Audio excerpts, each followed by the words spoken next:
Hello friends, खुद ही को कर बुलंद इतना, खुद ही को कर बुलंद इतना कि खुदा तुझसे पूछे कि तेरी रजा क्या होगी। माय डियर फ्रेंड्स, ऐसा जज्बा हमारे अंदर होना चाहिए। आज एक ऐसे एनर्जी से भरपूर टॉपिक को मैं आपके सामने लेकर आया हूँ जो आपकी सोच को बदल के रख देगा। और अगर आप अपने बिजनेस में या किसी भी काम से हार चुके हैं, असफलताओं ने आपकी ज़िंदगी में डेरा डाला हुआ है, आप हार और समस्याओं से टूट चुके हैं, टूट कर जो है आप जो है पूरी तरह से ख़त्म हो चुके हैं और अब ये सोचते हैं कि मैं कुछ कर ही नहीं सकता, तो माय डियर फ्रेंड्स मैं कहना चाहूँगा कि यही टाइम होता है कुछ बड़ा करके दिखाने का, यही मौका होता है कुछ खेल रच के दिखाने का।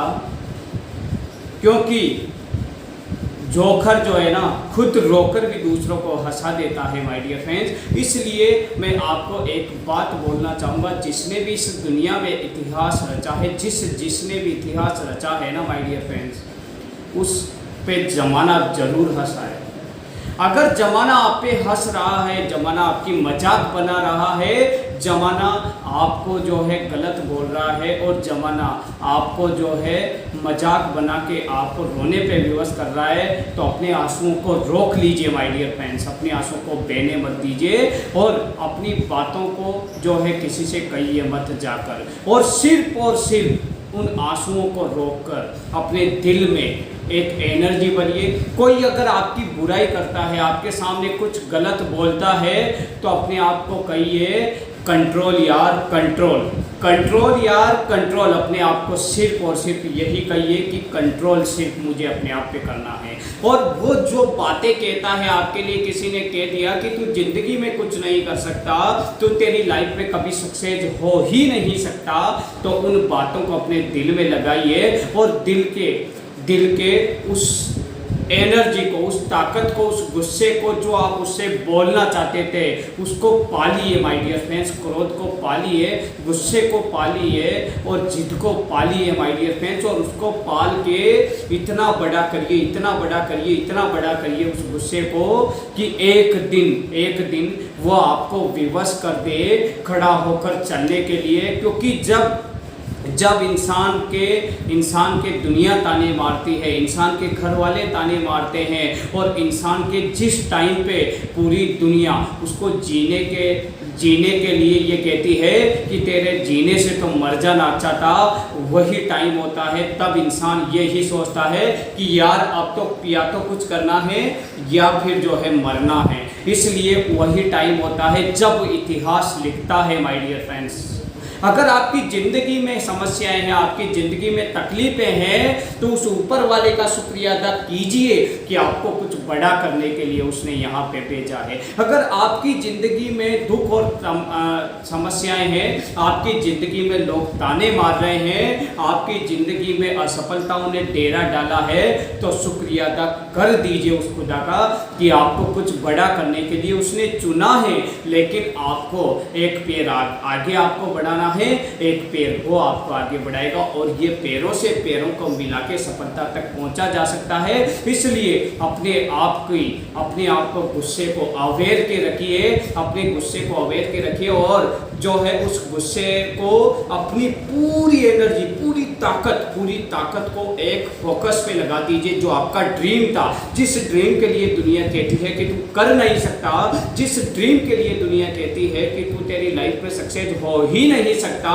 उस ड्रीम को एक जगह लाकर, एक पॉइंट पे बनाकर और उस पे फोकस करिए माय डियर फ्रेंड्स। और उस फोकस करके और उस पे निरंतर कर्म करिए, करते ही रहिए। और मैं सच बता रहा हूँ कि जिस दिन वो अंदर की आग जो आपके अंदर होगी, वो जिस दिन ज्वालामुखी बन जाएगी, उस दिन इतना बड़ा विस्फोट होगा कि उस ज्वालामुखी को पूरी दुनिया देखकर जो है दंग रह जाएगी, और पूरी दुनिया मानेगी कि वाकई में बंदा कहता था, वो करके दिखा दिया। इसलिए आप हार के ना बैठिए। इस लॉकडाउन में काफ़ी सारे लोग हार चुके हैं, इस लॉकडाउन में काफ़ी सारे लोग टूट चुके हैं, किसी की जॉब चली गई है, किसी की जो है कोई बिजनेस बंद हो चुका है, कोई बहुत बड़ा बिजनेस चलाता है वो लॉस में चल रहा है। लेकिन आपको टूटने की ज़रूरत नहीं है माय डियर फ्रेंड्स। क्या लेकर आए थे, क्या लेकर जाओगे, इसलिए जो है इतिहास लिखने के लिए फिर से एक नई शुरुआत करिए। मैं आपको बताना चाहूँगा कि समस्या जिंदगी में धीरू भाई अंबानी की लाइफ में भी थी। एक अनपढ़ परिवार का बच्चा था, अनपढ़ बच्चा था, 10वीं तक पढ़ा हुआ बच्चा, जो बिल्कुल आर्थिक स्थिति बिल्कुल अच्छी नहीं थी, लेकिन उसने अपनी समस्याओं को अपनी ताकत बनाया और आज रिलायंस इंडस्ट्री कहाँ पे है आप खुद जानते हो। जब मरा तो 62,000 करोड़ की प्रॉपर्टी को छोड़ के मरा। बिल गेट्स की लाइफ में कुछ नहीं था।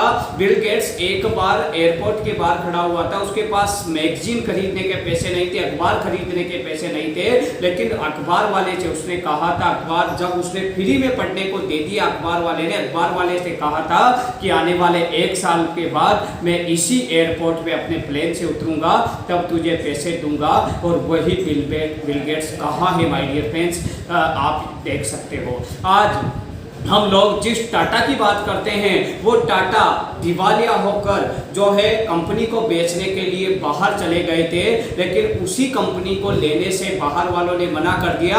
और रतन टाटा से पता है क्या कहा था? रतन टाटा से उन्होंने कहा कि कार बनानी नहीं आती तो क्यों कारें बनाते हो। और रतन टाटा को वो बात इतनी चुभी, उसको कुछ नहीं बोला और उस आग को अपने अंदर लेकर आए और अपने अंदर लेकर आकर इतनी ताकत लगा दी, इतनी शिद्दत लगा दी, इतनी पूरी ताकत लगा दी और पूरी एनर्जी से जब वो काम करने लगे तो माय डियर फ्रेंड्स, जिस कंपनी को वो बेचने के लिए अपनी कंपनी गए थे, उस कंपनी की जैगुआर और जो है लैंड रोवर उन्होंने खरीदी। वो कंपनी जब दिवाला हुई तो वही आदमी टाटा के पास आया और बोला कि आप मेरी गाड़ियों को खरीद कर मुझ पर एहसान कर सकते हैं। तो रतन टाटा ने कहा था कि हम एहसान नहीं करेंगे, हम पूरी इज्जत के साथ आपकी गाड़ियों को खरीदेंगे। तो सफलता उन्हीं के घर पे आती है माय डियर फ्रेंड्स, सफलता उन्हीं के दर पे आती है जो सफलता को लाने की दम रखते हैं। आपकी सफलता आपके भाग्य में नहीं है ना, आपको भाग्य में ऊपर वाले ने धन और दौलत नहीं दी है, आपके भाग्य में सफलता नहीं है ना। अरे यार उठो, आप खुद जाओ और उठा के ले आओ सारी सफलता को। मैं आपको ये कन्फर्म वादा करता हूँ आपसे, इंसान चाहे तो क्या नहीं कर सकता, सब कुछ कर सकता है। एक इंसान ने एक लकड़ी लेके और एक जोड़ी चप्पल पहनकर और एक गमछा बॉडी पे डालकर कहता था कि देश को आज़ाद करा दूंगा, और एक लकड़ी और एक जोड़ी चप्पल और एक गमछे को लेकर जो है आंदोलन स्टार्ट कर दिया और उन्होंने देश के लिए जो है बहुत बड़ा बलिदान दिया और देश को आज़ाद करा गए। आज मैं बात कर रहा हूँ हमारे राष्ट्रपिता महात्मा गांधी की माय डियर फ्रेंड। इसलिए सब कुछ पॉसिबल है। एक लेडी जो है कोलकाता में आई, बाहर से घूमने के लिए आई, कोलकाता में रुकी, वहाँ के लोगों को देखा कि लोग दुखी हैं, परेशान हैं और मरीज हैं। उन मरीजों को उठाती थी, उनके घाव सही करती थी, उनको सही करती थी, उनका इलाज करवाती थी। और माय डियर फ्रेंड्स, वो इलाज कराते कराते, उनकी सेवा करते करते वो जो है इंडिया की मदर टेरेसा बन गई माय डियर फ्रेंड्स। इसलिए इतिहास उन्हीं का लिखा जाता है जो अपने दम रखते हैं, जिनमें कुछ करने का दम होता है। अगर आप जो है आज अगर नहीं उठे ना, आज अगर आप इस लॉकडाउन के अंदर जो हार गए हो, इस लॉकडाउन के अंदर टूट गए हो, अगर आज नहीं उठे ना तो आपको यह किस्मत दोबारा मौका नहीं देगी माय डियर फ्रेंड्स। इसलिए उठ जाओ यार, उठ जाओ। विवेकानंद कहा करते थे कि उठो जागो और तब तक मत रुको जब तक आपको लक्ष्य की प्राप्ति ना हो जाए। आपको ये नहीं सोचना कि मुझे सफलता मिलेगी या सफलता मिलेगी, आपको सिर्फ और सिर्फ अपना कर्म करना है। आपके पास जब जन्म हुआ था, क्या आप ऊपर वाले से 1 करोड़ रुपए लेके आए थे? नहीं लेके आए थे माय डियर फ्रेंड्स। सब कुछ आपने किया, आपने बनाया। अगर आज वो सब कुछ बर्बाद भी हो रहा है तो हो जाने दो। अरे यार फिर से उठो, सोचो मेरा एक नया जन्म हुआ है और फिर से मैं खड़ा कर सकता हूँ। सब कुछ आप कर सकते हो, सब कुछ आप अगर चाहोगे, आप सोचोगे, आप विचारोगे तो सब कुछ कर सकते हो। आज से अपनी विचारधारा को थोड़ा सा अलग बना लीजिए। आज से उन चीजों की तरफ मत सोचिए जो आपको नकारात्मकता की तरफ ले जाती है। आपको अगर बिजनेस में लॉस हुआ है तो आप ये सोचिए कि इस बिजनेस से मैं कैसे निकल सकता हूं और इस बिजनेस को वापस से बुलंदी तक कैसे ले जा सकता हूं। तो माय डियर फ्रेंड्स, आपका माइंड और ऊपर वाला आपको डायरेक्शन देने लगेगा कि तुम कैसे निकल सकते हो। लेकिन आप लोग सोचते क्या है? हम सोचते ये है माय डियर फ्रेंड्स कि मैं इस बिजनेस में इतना दिवालिया हो चुका हूं, इतना पैसा मुझे देना हो चुका है, अब तो मैं कभी निकल ही नहीं सकता, मैं तो बर्बाद हो गया, मैं तो कुछ कर ही नहीं सकता। ऊपर वाला फिर भी कहता है तथास्तु। इसलिए उस तथास्तु को अच्छा ले लीजिए, कम से कम अच्छा सोचना स्टार्ट कर दीजिए। अगर अच्छा सोचना अगर आपने स्टार्ट कर दिया तो एक दिन अच्छा जो है कर्म करना स्टार्ट कर दोगे, और अच्छा कर्म करना स्टार्ट कर दिया तो एक दिन अच्छा अपने आप होने लग जाएगा। और जिस दिन अच्छा आपके साथ होने लग जाएगा उस दिन सफलता आपके गेट पे खड़ी होगी और आपका गेट का इंतजार कर रही होगी कि कब आप आओ और आपको आपके अंदर वो आने को तैयार हो जाए। इसलिए मैं फिर से यही कहूँगा कि फिर से एक ही बात कहना चाहूँगा आपको कि कोशिश करने वालों की कभी हार नहीं होती, लहरों से डरकर कभी नौका पार नहीं होती, कोशिश करने वालों की कभी हार नहीं होती। और हरिवंश राय जी की जो ये लाइन्स हैं, इस लाइन को बड़े ध्यान से सुनने की कोशिश करना।